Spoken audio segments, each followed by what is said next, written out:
Kung sa tingin mo kilala mo na ang Pilipinas, isasama kita sa lugar na hindi pa gaanong napupuntahan. Pero talagang hindi mo makakalimutan ang Mindanao. Ito ang pangalawang pinakamalaking isla sa bansa na nasa timog na bahagi ng Pilipinas at maniwala ka, ibang-iba ito. Pag-usapan natin kung bakit napakaganda ng Mindanao.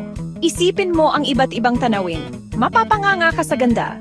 Ang tinutukoy ko ay matataas at baku-bakong bundok, mga burol, mga bulkan na umaabot sa langit at mga kapatagan na tila walang katapusan.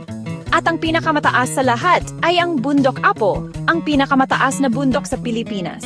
Pangarap na maumaakyat mula sa iba't ibang lugar na marating ang tuktok nito. At kung swerte ka, baka makita mo pa ang pambihirang Philippine Eagle na lumilipad sa itaas ng mga puno. Pero hindi lang bundok ang meron sa Mindanao.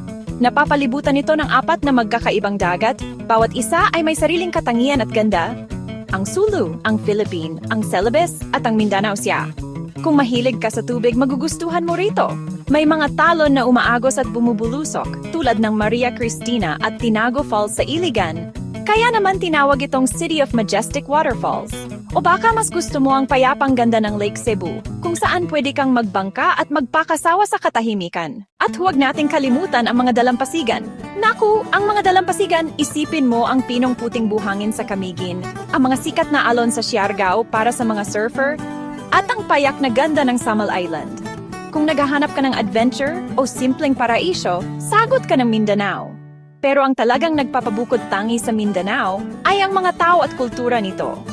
Sa mahigit 26 milyong residente, isa itong tunay na pinaghalong kultura. Dito mo makikita ang makulay na tradisyon ng mga Moro, ang iba't ibang komunidad ng mga katutubong lumad, at ang pinaghalong wika mula Cebuano at Hiligaynon hanggang Tagalog at Ingles. Ang Davao City, ito ang sentro ng siyudad, sikat sa durian, ang hari ng mga prutas, mga orchid farm, at ang Philippine Eagle Center.